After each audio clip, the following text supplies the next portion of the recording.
Secretary of Humanitarian Services, His Excellency the President of Botswana, other dignitaries. In Uganda, we approach health with two strategies.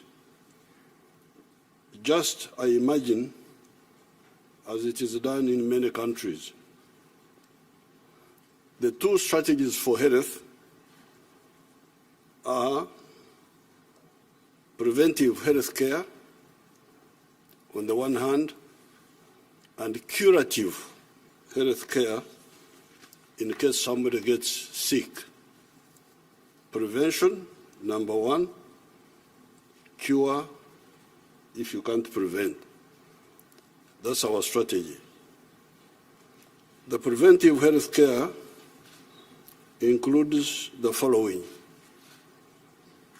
Number one, nutrition through sensitization and education, because Uganda does not lack food of any type, carbohydrates, proteins, fats, vitamins, and other micronutrients. What is sometimes lacking is knowledge of what is needed and why. Consequently, some people overeat,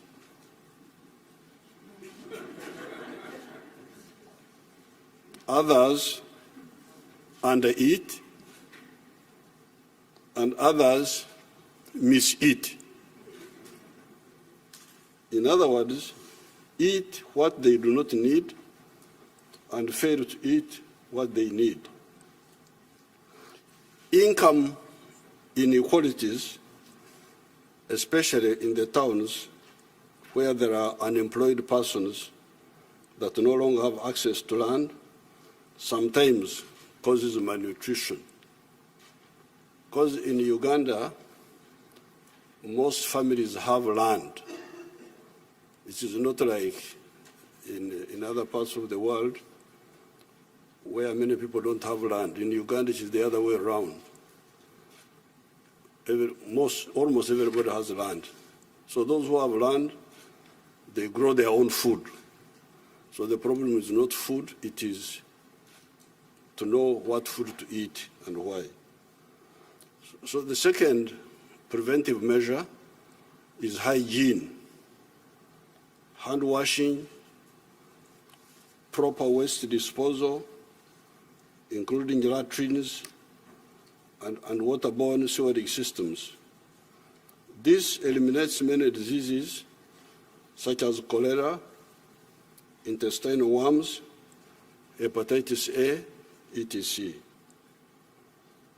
Number three, safe water through boreholes, gravity flow schemes, protected springs, and piped tap water that eliminates many waterborne diseases such as cholera, worms, guinea worms, bilharzia, and other hazardous contaminants like heavy metals that can lead to cancer.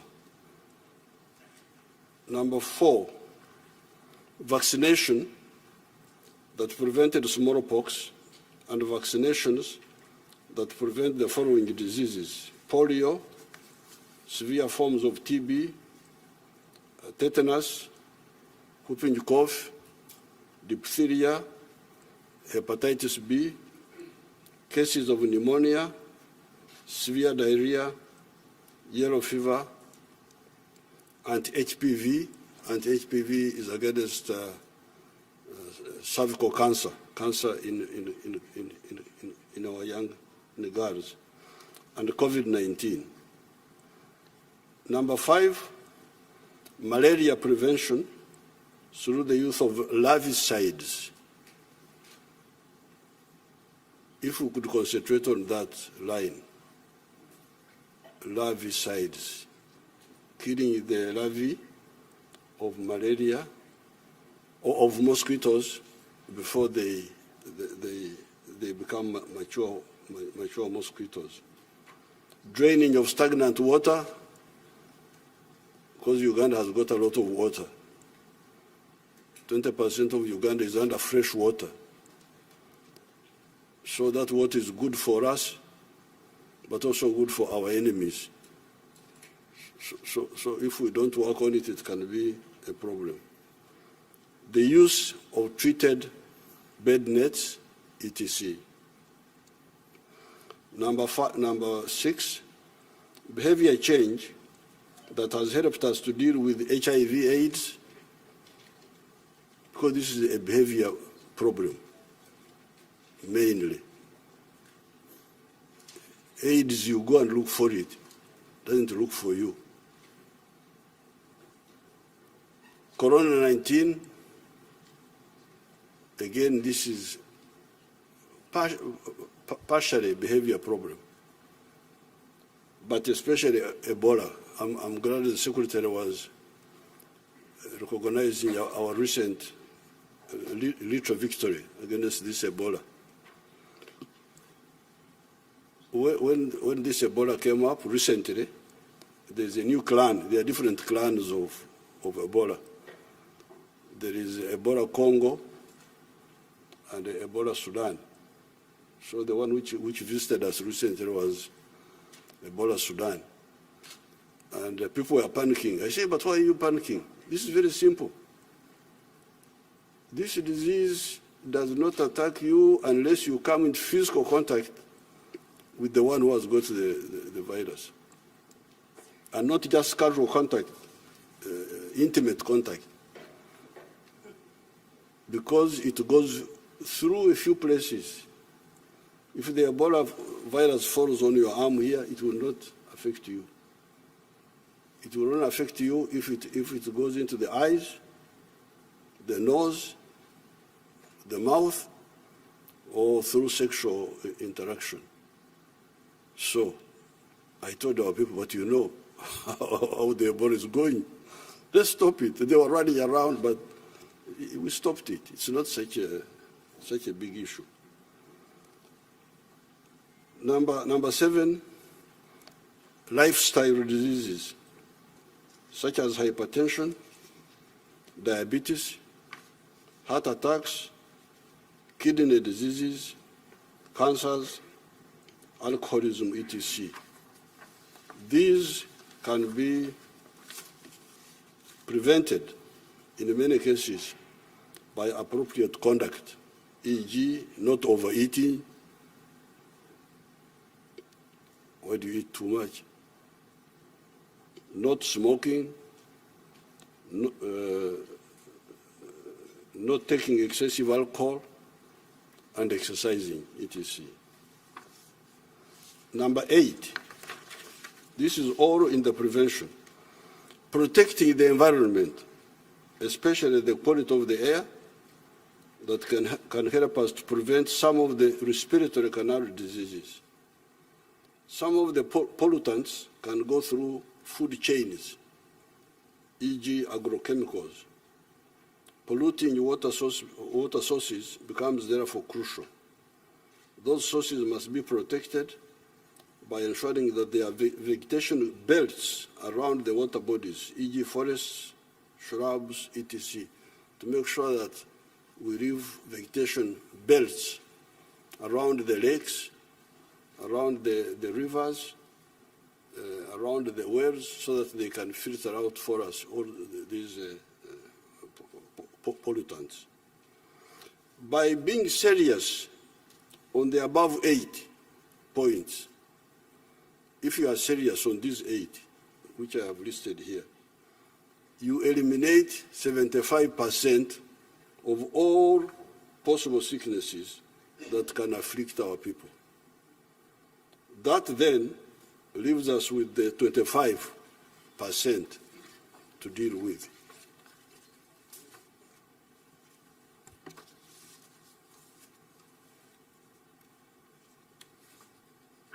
It is here that now the curative network of our medical centers comes in. In Uganda, we have what we call a health center 3 per sub-county. And there are 2,184 sub-counties in Uganda. Then we have health center 4 at the county constituency. And there are 353 parliamentary constituencies in Uganda, out of which 167 have the health center 4s. We call them health center 4s. A constituency has around 100,000 persons. The third tier has a district hospital. This should be 147 in Uganda. However, we now have 45 of them. There are then the regional referral hospitals, which should be 21. We now have 16 of them. There is then the National Referral Hospital at Mulago, plus other specialized national health assets such as the Women's Hospital, the Joint Clinical Research Center for AIDS. All the above are government health facilities. There are, however, many private health facilities belonging to private people, to the churches, to Islamic groups, to private people, both local and foreign. We are now working on eliminating medical referrals abroad, because we have been having that problem of our people going to India, especially, and recently to Turkey. We are trying to eliminate that. Referrals mainly for heart, kidney diseases, and cancers, and sometimes involve organ transplants that have been taking US dollars 70 million from Uganda per year. Those referrals have been taking quite a bit of money from the country. We are going to have we are going to reverse medical tourism. Instead of our people going out, we want people to come into Uganda by providing this super specialization service to patients from abroad, also taking advantage of the good high altitude climate of Uganda for the recovery of these patients. Because where they go, the climate is not so good. So when they recover, I think they will recover faster if they are in Uganda, because the climate is very good. Uganda's elevation is between 600 to 21 meters above sea level. So when I land in Washington, I get worried because I see on the computer of the plane that I'm 18 feet above sea level. I get really very worried. So Uganda is between 621 meters above sea level and 5,119 meters above sea level. That is why you find permanent snow on the equator. The picture of the Rwenzori here clarifies that point. In my statement, you will see the picture of the Rwenzori with permanent snow right on the equator. Uganda is therefore moving well on the issues of health.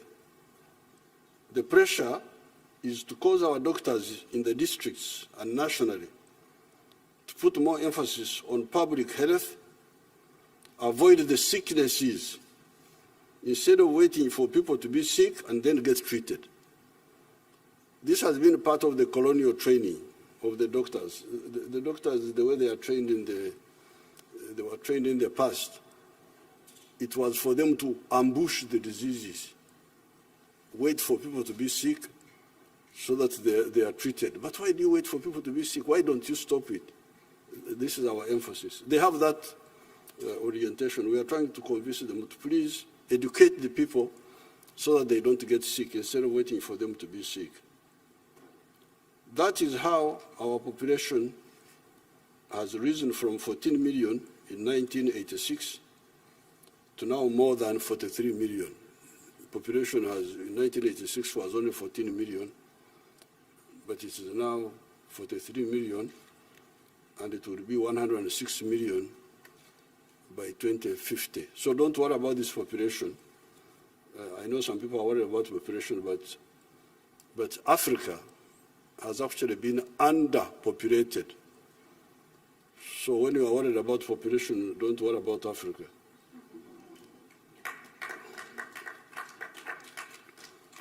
Africa is 12 times the size of India. You can put India into Africa 12 times, and it will fit there. Until very recently, the population of India has been bigger than the population of Africa. It is only now that for the first time, the population of Africa has overtaken the population of India. So you can see that really the population of the problem of Africa is not overpopulation, but rather the other opposite of underpopulation. This population of Uganda, which has risen more than almost 4 times in 30 years, we have no problem with it. It's not such a big issue. There are 2 areas where we are moving on our own, but where we would welcome collaboration if available. This is in the areas of pharmaceuticals and vaccines. It is not correct to continue with the present arrangement where in the global share of pharmaceutical production of US dollars 1.42 trillion, Africa's share is only US dollars 16 billion. Of the pharmaceuticals produced in the world, valued at 1.42 trillion, Africa's share is only 16 billion production. Uganda and Africa are better placed to produce many of the pharmaceuticals on account of the plants that we have in our area. Chinkona, which helped humanity with malaria from the year 1630, was a tropical plant. There are other sister plants in the tropics that can help man with many of the health problems. During the Corona-19 pandemic, one of our professors, Professor Patrick Ogwang, cross-matched an ancient antiviral plant product that our people in the northeast of Uganda, Teso, have been using since time immemorial against measles caused by the virus rubiola, with the treatment for Corona-19 virus. And it saved so many lives. This professor from the village knowledge, traditional knowledge, his education about viruses and so on, when this virus came, we said, oh, but we have got something we use for the other virus, the measles. Let me try it on Corona. And it just kicks it out. Just kicks it out. Uganda, with a population of 43 million, had 170,000 cases of Corona-19. And we lost 3,632 people. You very well know what happened in other parts of the world. You know how many people died. Many more than this one here. We are also working on developing all the types of vaccines needed for the humans and for the livestock. Our scientists have, for instance, discovered an anti-tick vaccine recently. On the side of the diagnostics, we are moving well, as we are doing on the side of sanitizers. Being one of the biggest producers of bananas in the whole world, since ancient times, it was easier to enhance the production of sanitizers from the alcohol base and from bananas. In the Great Lakes countries of Kenya, Tanzania, and Uganda, you even come across many names of marwa, wamarwa. When you hear that word marwa, wamarwa, it means alcohol, or referring to alcohol from bananas or from sorghum and millet. So we are able now to upscale this alcohol, which people are using to burn their livers, to instead burn the virus. That's how we're able to get the sanitizers.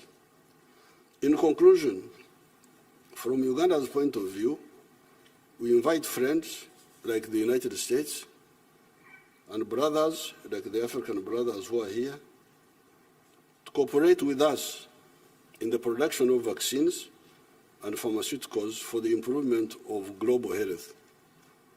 Collaboration between the USA and Africa will enable the world to get cheaper medicines and vaccines. Because remember, our production costs are lower. Our production costs are lower. So if you want cheaper drugs, the place to go is Africa. In our research for vaccines development,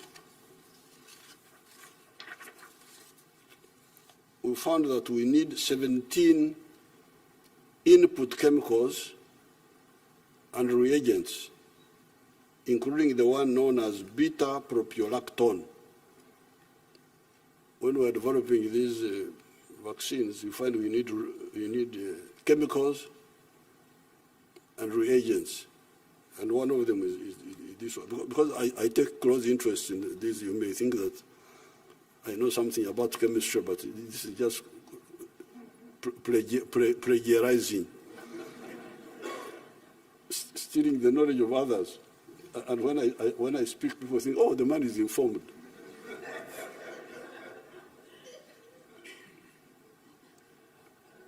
Our scientists told me that this was from cassava that we produce in Uganda. So we're running around, ringing labs here, get us beta-propiolactone. Oh, what? But where is this made from? From cassava. Cassava!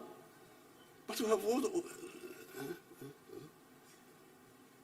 it is not correct to produce unaffordable medicines on account of using expensive inputs when countries like Uganda can produce those inputs cheaply.